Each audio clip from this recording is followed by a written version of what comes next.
मैं दीपक जी आपके द्वारा प्रशांत किशोर जी को एक कहना चाहता हूं कि 243 सीट में से सिर्फ एक सीट का आप चुनाव कीजिए और कहिए कि ये सीट मेरे चेहरे पर जीत कर आएगी। 243 चुनौती में दे से रहे हैं आप। एकदम मैं दे रहा हूं, 243 में से सिंगल सीट जो है वो प्रशांत किशोर जी अपने चेहरे के ऊपर नहीं लेकर आ सकते। तो 5% ये एक्स्ट्रा वोट बैंक आखिरकार एनडीए के खाते में कहां से आ रहा है? जो आपके आदर्श वोटर थे, जो पिछली बार चिराग के अलग हो जाने, उपेंद्र कुशवाहा के अलग हो जाने से जो बीजेपी के और चिराग दोनों से अपने आप को अलग किए थे, तो आदर्श में चले जाते हैं। आदर्श के इस बार वोट को समेटने का जो काम किया वो प्रशांत किशोर ने सबसे बड़ा काम किया है। लेकिन उसमें से बहुत सारा ऐसे वोट है जो इनके पास जुड़ रहे हैं, जो एनडीए होल्डर के पास जुड़ रहे हैं। आपका सीट का प्रेडिक्शन क्या कहता है? एक बार थोड़ा सीट के बारे में भी बता दीजिए कि किस पार्टी को या देखिए, किस गठबंधन को आपके हिसाब से कितनी सीट मिलने जा रही है।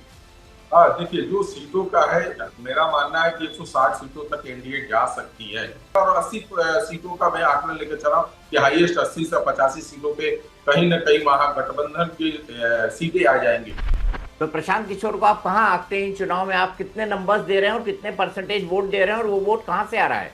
देखिए, मैक्सिमम बहुत अच्छा वो करेंगे तो 5-6 सीट आ सकते हैं। पॉपुलरिटी के बारे में देखिएगा तो 10% से नीचे है, 8% के 9% के करीब उनकी पॉपुलरिटी आ रही है। नमस्कार दोस्तों, मैं हूं दीपक चौरसिया और मेरे इस सोशल मीडिया के मंच पर आपका स्वागत है। आप जानते हैं बिहार चुनाव का बिगुल बज चुका है।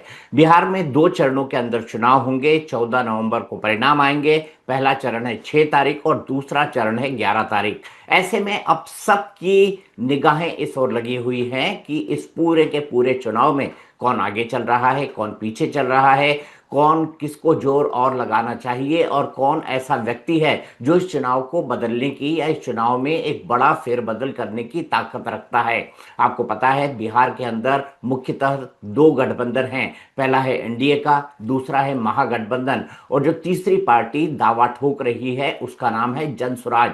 नई नवेली पार्टी है, 3 साल पहले बनी है और 3 साल पहले से उसके संस्थापक, जनसुराज के संस्थापक प्रशांत किशोर लंबा फासला तय कर चुके हैं बिहार और आसपास के बिहार के पूरे राज्य के अंदर और बिहार की छोटी से छोटी गली सड़क पंचायत से लेकर सांसदी तक सब उन्होंने नापी है। इसके अलावा एआईएमआईएम जो कि उम्मीद लगाए बैठा था कि महागठबंधन उनको सीटें देगा, लेकिन ऐसा हुआ नहीं। तो महागठबंधन भी सीमांचल के इलाकों में जहां मुस्लिम वोटर बहुसंख्यक या ये कहें कि हार या जीत का मिजाज तय करने के हिसाब से जाने जाते हैं, वहां पर अपनी जो है स्थिति को और मजबूत करने के लिए चुनाव लड़ेगा। पिछली बार अगर ये कहा जाए कि एआईएमआईएम के कारण ही तेजस्वी यादव मुख्यमंत्री बनने से रह गए थे तो गलत नहीं होगा। ऐसे में एआईएमआईएम पर भी सबकी नजरें लगी होंगी। तो मेरे हिसाब से प्रशांत किशोर और एआईएमआईएम के असदुद्दीन ओवैसी ये इस चुनाव के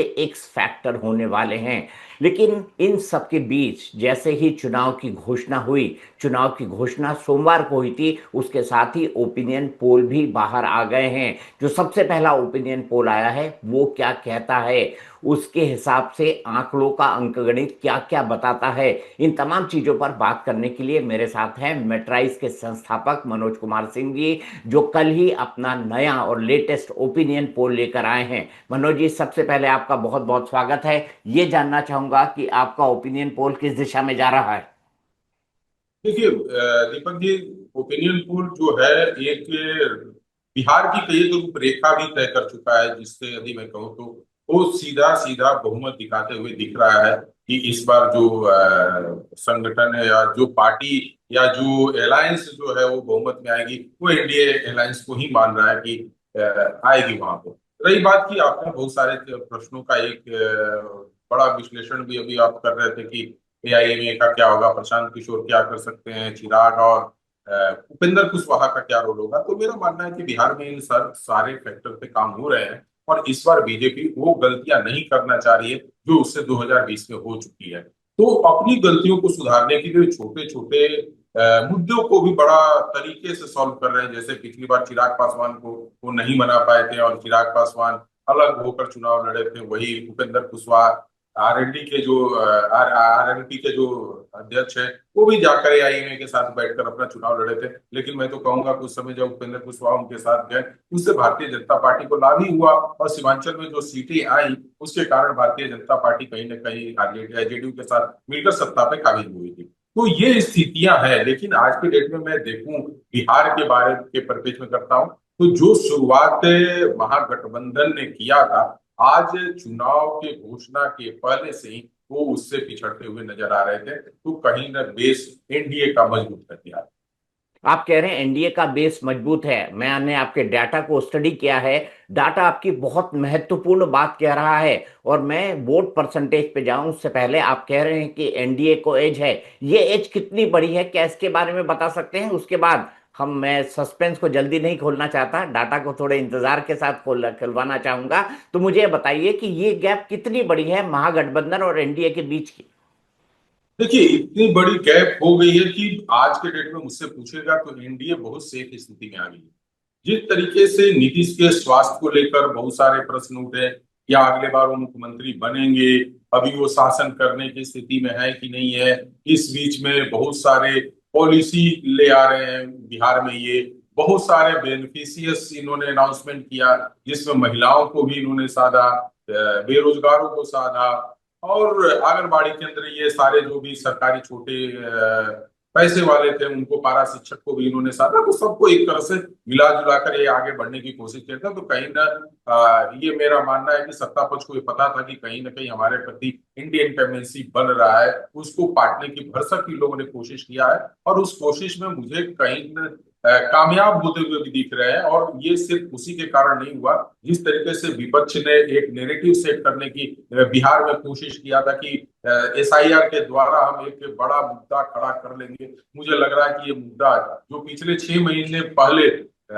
तेजस्वी ने खड़ा किया था, बेरोजगारी का, पलायन का, युद्ध का, ये सारे जो मुद्दे थे, उसको एक मुद्दा जो एसआरआई का मुद्दा है उसको निर्जीव कर दिया। मैं तो कहूंगा कि उसका मृत्यु कर दिया, जिसपे तेजस्वी को गर्व था। आज वही मुद्दे साइलेंट पड़ गए हैं और लोगों को अब समझ में नहीं आ रहा कि ये सिर्फ पॉलिटिकल उनका स्टेटमेंट था कि हम बेरोजगारों को लेकर चलेंगे, उनको रोजगार देंगे। और ये सब सारे मुद्दे गौन हो जाने के कारण क्या हुआ कि आज एनडीए बहुत अच्छे स्थिति और सही पकड़ के दिशा में अपनी को आगे बढ़ा रहा है।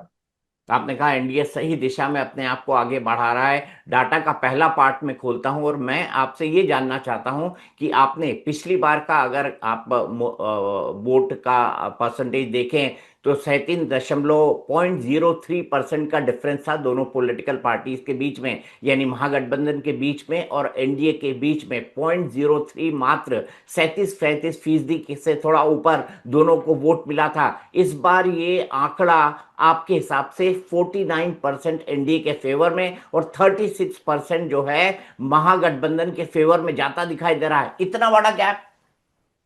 हाँ, उसके कारण है। जैसे चिराग पासवान थे, 5.66% उनको पिछली बार वोट शेयर मिला था जो एनडीए में नहीं थे। वहीं उपेंद्र कुशवाहा जिनको लगभग लगभग 2%, 1.77% वोट प्रतिशत आया था, जो कि वो भी एनडीए के फोल्डर नहीं थे, आज वो एनडीए के साथ जुड़े हुए हैं। दूसरी बात है कि जो कांग्रेस के साथ इनका सीट शेयरिंग हुआ और जो वोटों का बिखराव हुआ, उसका एक इफेक्ट पड़ रहा है। ऊपर से प्रशांत किशोर, एक थर्ड फ्रंट जो खुला हुआ है, जिसके बारे में बहुत सारी चर्चाएं हो रही है, ये सारे वोटों का बिखराव जो था उसको कंसोलिडेट किया बीजेपी के तरफ, और वो बदलाव बीजेपी के तरफ आया। और जो लोग भ्रमित थे और जिनको लगता था कि नहीं, प्रशांत किशोर एक बड़े अच्छे लीडर के रूप में यहाँ उभर कर आएंगे, जो आते आते मुझे लगता है कि इस चुनाव के एंड तक और भी ये गौर होते चले जाएंगे।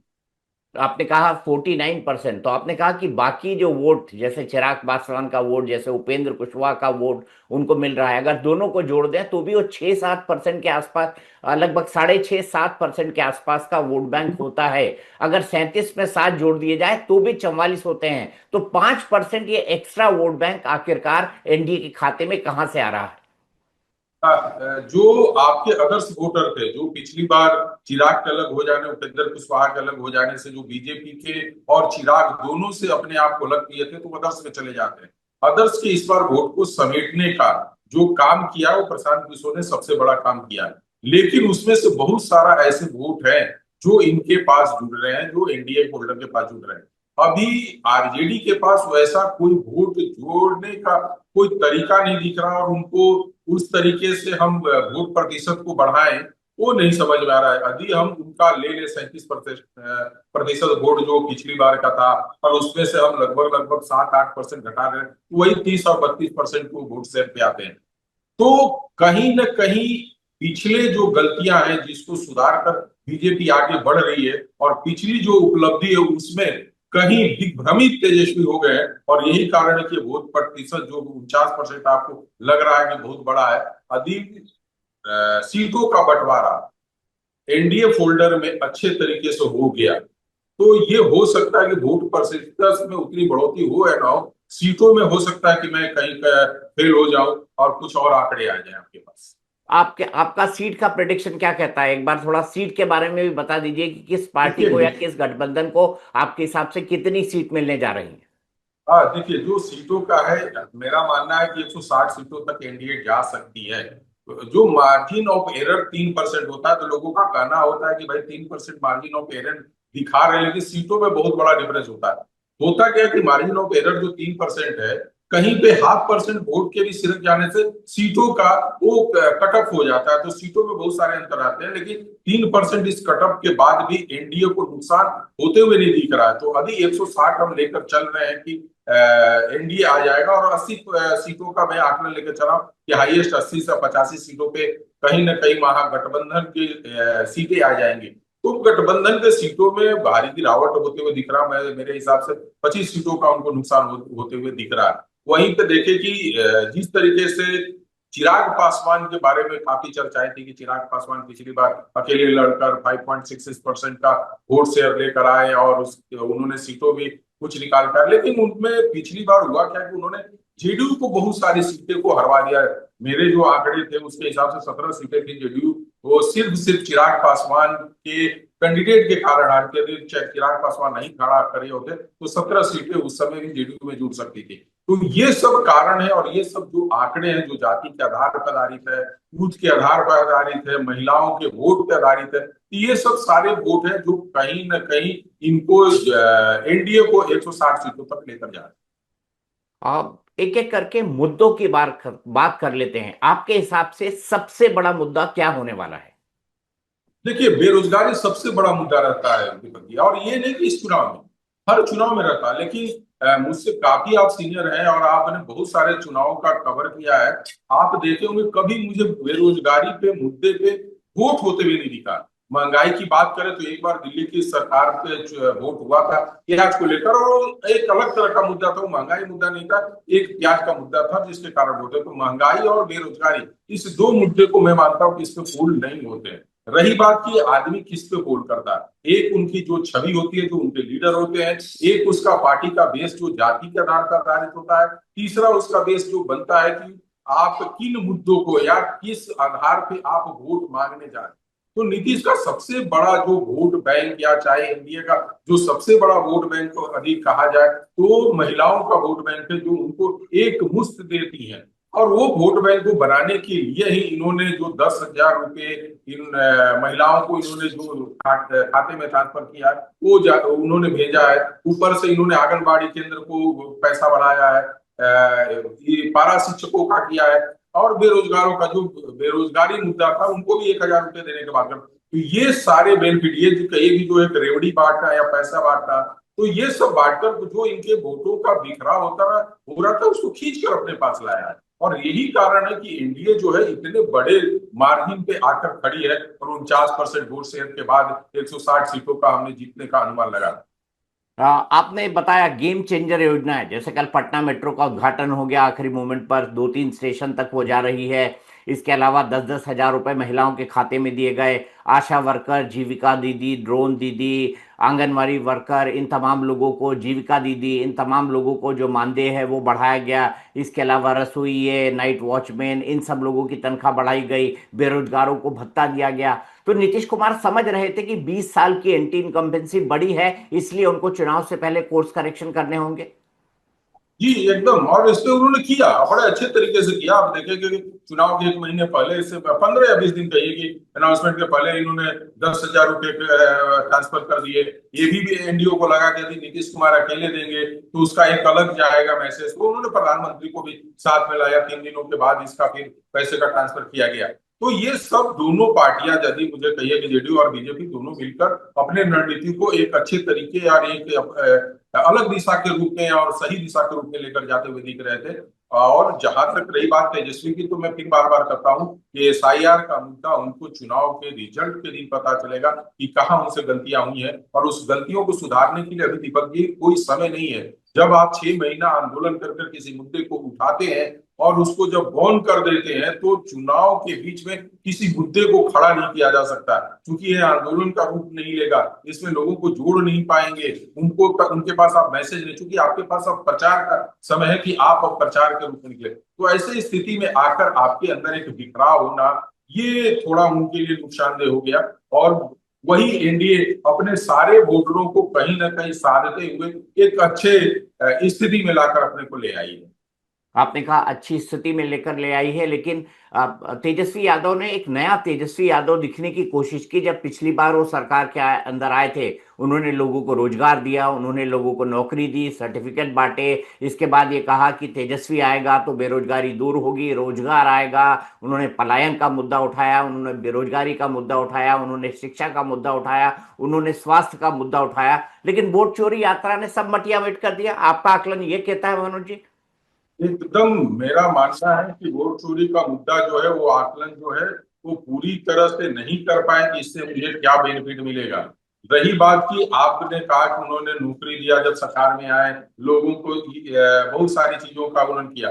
दीपक जी, आप जब एडिटर हुआ करते थे और जब रिपोर्टर कोई खबर लेकर आता था और खबर जब वो हिट होती थी, तो उसका श्रेय रिपोर्टर के साथ साथ उस एडिटर को भी दिया जाता था। इन्होंने अपने पत्रकारों को सही दिशा दिया और उस दिशा के अंतर्गत काम करते हुए, तो आप इस मुख्यमंत्री जो नीतीश कुमार जी हैं, इनको कैसे नकार सकते हैं कि उनके रहते हुए मैंने ये चीज ले आया। ऐसा नहीं होता है। यदि वो मुख्यमंत्री और उनके शासनकाल में आपके लेकर आए हैं, तो जितना श्रेय आपको मिलना चाहिए उससे कहीं ज्यादा उस चैनल के एडिटर को भी मिलने चाहिए, जो उस खबर को प्राथमिकता के अनुसार दिखाकर उसका चुनाव कर कर उसको फॉलो अप करके जिस तरीके से खबर को बनाया है, तो उसका श्रेय कहीं ना कहीं मुझे लगता है कि नीतीश कुमार को जाता है ज्यादा। और आप ये नहीं कर सकते। यदि यही सब करना होता और यही बड़े बड़े, मैं तो कहता हूँ कि आज तेजस्वी जी किसके मुद्दे पे चुनाव लड़ेंगे? अपने चेहरे पे चुनाव लड़ेंगे या लालू प्रसाद यादव के चेहरे पे चुनाव? उनको लगता है कि सामाजिक समरसता लाने वाले लालू प्रसाद यादव थे, तो आपको उनके चेहरे पे चुनाव लड़ना चाहिए था। आज आप उनके चेहरे से बच रहे हैं, उनके नाम लेने से बच रहे हैं, तो कहीं ना कहीं आपके अंदर इस बात का डर बना हुआ है कि लोग उस शासन काल को, जो 15 साल 17 साल जो लालू यादव का शासन था, उसे आज भी जनता भूली नहीं है और उससे बचने की कोशिश कर रही है। बिल्कुल सही कहा आपने, बचने की कोशिश कर रहे हैं। लेकिन तेजस्वी, वोट चोरी का मुद्दा आपके हिसाब से ग्राउंड पर क्यों इम्पैक्ट नहीं कर पाया? क्योंकि कोशिश तो बड़ी हुई, एसआईआर को लेकर लोग पिटिशन लेकर सुप्रीम कोर्ट तक गए, सुप्रीम कोर्ट तक इसकी सुनवाई हुई। लेकिन एसआईआर या वोट चोरी, ये दोनों मुद्दे जमीन पर उतना असर नहीं कर पा रहे हैं आपके सर्वेक्षण के मुताबिक, क्यों? उसके बहुत सारे कारण। जैसे दीपक जी, मैं अपना खुद का बात बताऊं, मैं तो बिहार का रहने वाला हूं। बिहार में मेरा वोटर आईडी था, इस बार मेरा नाम कटा है, मैं गाजियाबाद में जुड़ चुका हूं। तो ऐसे स्थिति में मेरे घर में 12 लोगों का नाम कटा और कोई नाम गलत नहीं कटा है। चूंकि वो हम लोग ने बाहर आकर बहुत सारे जगहों पे नौकरी करने लगे, वहां का वोटर बन गए, तो मेरा नाम क्यों बिहार में रहेगा? तो लोगों में ये था कि भाई मेरा नाम कटा है तो क्यों, मैंने वो गलत नहीं है। और जब भी कोई सुधार होता है तो उसमें कुछ त्रुटियां रह जाती हैं। ऐसा नहीं है कि आप 100% सही हो। उस त्रुटियों को सुधारने के लिए भी इलेक्शन कमीशन ने मौका दिया, और जिनका नाम छूटा उनका जुड़ा भी। रही बात की, आपने आधार का, एक लोग आधार वाले हम लोग ने आधार का जुड़वाया, इसलिए वोटर में बहुत सारे वोटर बने। मेरा मानना है कि इस पे भी इलेक्शन कमीशन को क्लियर करना चाहिए कि जिनके पास डॉक्यूमेंट नहीं थे, वो आधार के द्वारा कितने लोग जुड़े थे। मेरा मानना है कि 5 से 10% ही ऐसे लोग हैं जो आधार के बेस पे अपने आप अपने नाम को जुड़वाए होंगे। यहाँ पे इलेक्शन कमीशन ने क्लियर कर, हमें हमें आ रहे और आपके आंकड़े में तो आएंगे नहीं। तो इसको भी क्लियर करना चाहिए कि भाई आधार के आने से कितने लाख लोगों का नाम जुड़ा है। बिल्कुल सही। मैंने प्रशांत किशोर को कल सुना प्रशांत किशोर कह रहे थे कि 28% लोगों ने एनडीए या फिर महागठबंधन को वोट नहीं दिया, तो वो 28% मेरे, इसके अलावा 10% अगर मैं महागठबंधन से छीन लेता हूं और 10% मैं एनडीए से छीन लेता हूं, तो 48% मेरा वोट शेयर है और मेरी पूरी मेजोरिटी के साथ सरकार बन गई। क्या इलेक्शन का अर्थमेटिक इतना सिंपल होता है? क्या इसमें अंकगणित और अंकगणित के साथ साथ केमिस्ट्री नहीं चलता है? क्या इतना सिंप्लीफिकेशन प्रशांत किशोर जैसे सीजन्ड आदमी के लिए करना ठीक है? देखिए, एक काफी बड़े एडिटर थे, हमसे पूछ रहे थे कि मनोज, आम आदमी पार्टी नई पार्टी आकर और वो चुनाव दिल्ली में जीत लेती है, नई पार्टी होती है, नए लोगों के पास। मैं बार बार ये बोलता हूँ कि एक आंदोलन से खड़ा हुई पार्टी और एक पार्टी खड़ा करके आंदोलन करना, दोनों में बहुत अंतर होता है। एक आंदोलन के रूप में आम आदमी पार्टी खड़ा हुई थी और लोगों का उसके साथ काफी जुड़ाव था, बड़ा आंदोलन था। प्रशांत किशोर के साथ ऐसा नहीं था। वो एक एजेंसी के रूप में वहां पे गए, उस एजेंसी में कुछ लोगों को हायर किए, इसके बाद पार्टी का रूपरेखा दिया और लोगों के बीच में जाना शुरू किया। तो यहाँ पे यदि पूछिए कि एक राजनेता का जो होता है, कैरियर होता है, वो आम जनता के बीच से उभर के आता है। इनका कैरियर पहले दूसरे जगह से उभर कर ये आम जनता के बीच में, तो उसमें समय लगेगा। ऐसा नहीं है कि प्रशांत किशोर जी नहीं करेंगे, कमाल कर लेंगे। और मुझसे पूछिएगा कि बिहार में यदि वो बनते भी हैं मुख्यमंत्री, तो बिहार के लिए भी अच्छा है। इसलिए अच्छा है कि पढ़े लिखे हैं, समझदार व्यक्ति हैं। रही बात की भाई आप चुनाव विश्लेषक के रूप में, तो मैं अपने डाटा को रख सकता हूं, लेकिन वो चुनाव को संचालित करते समय बहुत सारे झूठ का भी उन्होंने इस्तेमाल किया होगा, जिस पार्टी के लिए भी किए होंगे, तो उसमें भी माहिर होंगे। उसको डिनाई नहीं किया जा सकता। तो ऐसे स्थिति में प्रशांत किशोर जी इतना बड़ा मुद्दा बनाकर दूसरे जगह से वोट खींच लाए, उसमें मुझे किसी प्रकार का आंकड़ा नहीं दिखता। यदि ऐसा है तो मैं दीपक जी आपके द्वारा प्रशांत किशोर जी को एक कहना चाहता हूं कि 243 सीट में से सिर्फ एक सीट का आप चुनाव कीजिए और कहिए कि ये सीट मेरे चेहरे पर जीत कर आएगा। 243 चुनौती में दे से रहे हैं सीट आप? एकदम मैं दे रहा हूं। 243 में से सिंगल सीट जो है वो प्रशांत किशोर जी अपने चेहरे के ऊपर नहीं लेकर आ सकते। सरकार के 20 साल पुरानी सरकार, एंटी इनकम्बेंसी होगी ही, थोड़ी बहुत हो ज्यादा हो एक अलग बात है। मजबूत विपक्ष नहीं है, ये आप भी जान रहे हैं, हम भी जान रहे हैं। तेजस्वी ने प्रयास जरूर किया, लेकिन सबको संगठित करके नहीं रख पाया। इसके बावजूद मैं कह रहा हूं कि प्रशांत किशोर जी जहां से हैं, जिस जिला से, रोहतास जिला से हैं, वहां से मैं भी हूं और बहुत करीबी हूं उनका, उनके घर से। मैं उस जिले की भी बात करता हूं, उस जिले से भी एक सीट निकाल कर ये लेकर चले। ठीक। इतना आसान नहीं होता, इतना आसान नहीं होता दीपक जी। और यदि लोग नरेंद्र मोदी को गाली दे दे, हमें गाली दे दे, आपको गाली दे दे, आसान है। आलोचना आपके अंदर से खोज के निकालना बहुत आसान है। लेकिन नरेंद्र मोदी ऐसे नहीं बने, बहुत तपे हैं, बहुत खटे हैं और बहुत पले हैं, तब जाकर ऐसा हुए। तप और तो खट तो आप प्रशांत किशोर भी रहे हैं। नहीं, आप बातों को समझिए। वो नरेंद्र मोदी थे कि अपने कपड़े को आज धोते थे और सुखाते थे और पहनते थे। प्रशांत किशोर जी करोड़ों रुपए की वैन लेकर जाते हैं, इसलिए कि सुबह सुबह उनको फ्रेश होना पड़ता था गांधी मैदान। ये पब्लिक देखती है, समझती है कि आप किस तरीके से राजनीति में आपकी एंट्री हुई है। तेजस्वी को आज लोग इसलिए पसंद करते हैं कि तेजस्वी जनता के बीच गए हैं, काम कर रहे हैं। हार जीत एक अलग बात होती है। उपेंद्र कुशवाहा कितने भी खराब हैं, लेकिन प्रशांत किशोर से ज्यादा उनकी पॉपुलैरिटी दिखे ना दिखे, लेकिन एक बेस वोट है उनका, जहां पे आप कह सकते हैं कि भाई यहाँ पे मेरा बेस वोट है। प्रशांत किशोर जी 243 सीटों में से बताया कि कौन सा उनका बेस वोट हुआ है, कहाँ पे, किस विधानसभा में है। ये चीजें नहीं है। तो प्रशांत किशोर को आप कहाँ आंकते हैं इन चुनाव में? आप कितने नंबर्स दे रहे हैं और कितने परसेंटेज वोट दे रहे हैं, और वो वोट कहाँ से आ रहा है? देखिए, मैक्सिमम बहुत अच्छा वो करेंगे तो 5-6 सीट आ सकते हैं। रही बात वोट परसेंटेज की, तो 7% अभी मेरे हिसाब से दे रहे हैं। पॉपुलरिटी के बारे में देखिएगा तो 10% से नीचे है, 8% के, 9% के करीब उनकी पॉपुलरिटी आ रही है। तो कहीं पे कई सारे ओपिनियन पोल बता रहे थे कि तेजस्वी यादव के बाद वो नंबर 2 है, वो नीतीश कुमार से भी ऊपर आ चुके हैं इंडिविजुअल पॉपुलैरिटी के मामले में। आप कितना मानते हैं इस डाटा को? एकदम नहीं मानता हूं। मैं इसलिए नहीं मानता हूं कि यदि इंडिविजुअल 5 साल के अंदर एक कोई राजनीतिक पार्टी खड़ा करता है और उसके लीडर्स को यदि 18%, 16% पॉपुलरिटी उसके चेहरे पर मिल रही है, तो मैं तो कहूंगा कि चिराग पासवान के साथ तो उनके साथ बहुत अच्छी मित्रता है।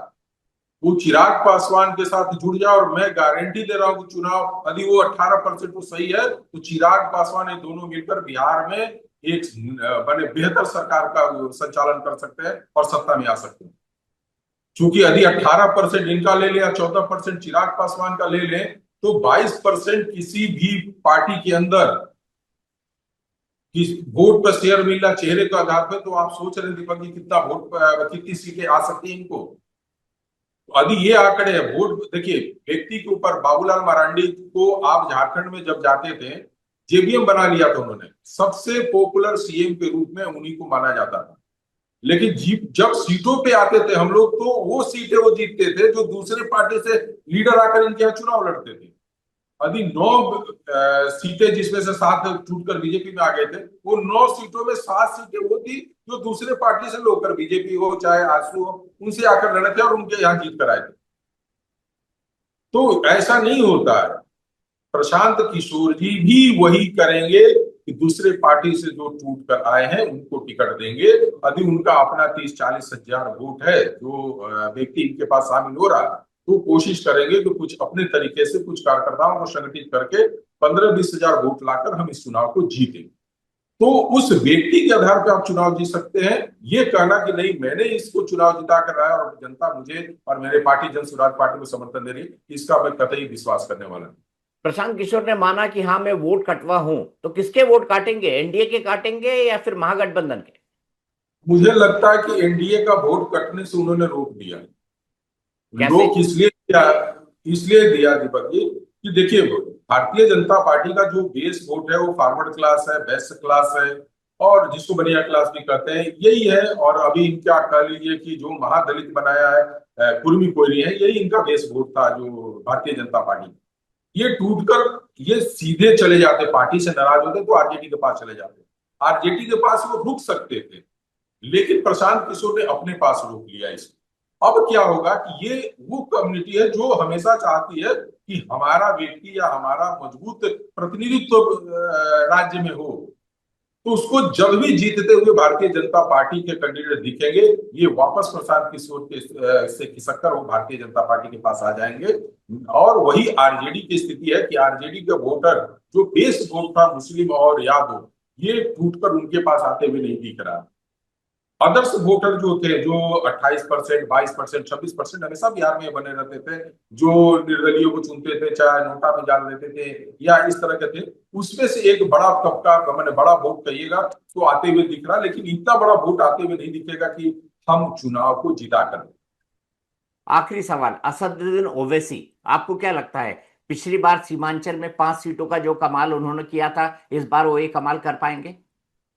देखिए, पार्टी के लिए कितना कमाल कर पाएंगे कि नहीं कर पाएंगे, लेकिन भारतीय जनता पार्टी के लिए कमाल कर देंगे।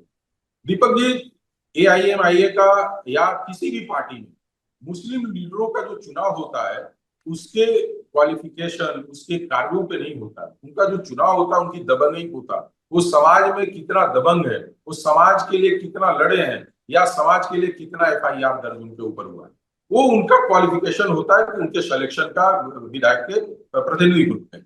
और एआईएमआई ने वही करेगा कि उन चुने हुए व्यक्तियों का, जिनका उस क्षेत्र में काफी दबंगई हो, जो अपने बेस पे वोट ला दे, 10 हजार, 15 हजार, 20 हजार, यदि ये वोट वो काटवा लेकर आते हैं, तो भारतीय जनता पार्टी के लिए उन सीटों पे काफी माने अच्छी स्थिति में लाने में खड़ा कर देंगे। और ओवैसी ये काम माने वो करना नहीं चाह रहे होंगे, मैं ये गलत शब्द यूज किया, वो करना नहीं चाह रहे, लेकिन ऐसा हो जाए। ऐसा होगा। चलिए, आपके प्रिडिक्शंस मैं बहुत इंतजार करता हूं आपके जो प्रिडिक्शंस होते हैं। और कितने सारे मौकों पर जब हमने साथ में शोज किए हैं टेलीविजन पे, आपके प्रिडिक्शंस बिल्कुल सटीक बैठे हों, चाहे वो मध्य प्रदेश की बात हो, चाहे वो कर्नाटका का एग्जिट पोल हो जिसमें आपने कहा था कि कर्नाटका के अंदर कांग्रेस की सरकार बनेगी, चाहे वो दूसरे राज्यों की बात हो, चाहे फॉर दैट मैटर महाराष्ट्र की बात हो। कई सारे मुद्दे और हैं मनोज भाई बात करने के लिए। इलेक्शन के इस बार मुद्दे क्या हैं, इलेक्शन में कौन कौन सी पर्सनैलिटीज हैं, कौन कौन से एक्स फैक्टर्स हैं, नीतीश कुमार जी आज कहाँ खड़े हुए हैं, प्रधानमंत्री मोदी की पॉपुलैरिटी कैसी है। और आज तो उन्होंने 25 साल अपने पूरे कर लिए हैं एक मुख्यमंत्री और प्रधानमंत्री के तौर पर काम करते हुए। तो समय समय पर मैं आपसे जुड़ता रहूंगा, आपका कीमती वक्त लेता रहूंगा, और इन तमाम मुद्दों पर एक एक कोई ना कोई हम पॉइंट उठाएंगे, उस पर आपसे लगातार बात करता रहूंगा। आज आप जुड़े, इसके लिए आपका बहुत बहुत दीपक जी, धन्यवाद। एक बात कहना चाहता हूँ, ये मेरा सौभाग्य भी है और मेरा भाग्य भी है कि आपके साथ जितना प्रिडिक्शन किया वो सिंगल गलत नहीं हुआ। आप बिल्कुल नॉर्थ सही। ईस्ट से उठा लीजिए और कहीं से भी उठा लीजिए, ये मेरा सौभाग्य है कि आपके साथ जब भी मैं किया हूँ वो सही हुआ हूँ। इसके लिए मैं आपको भी धन्यवाद देता हूँ। बहुत बहुत शुक्रिया, बहुत बहुत धन्यवाद।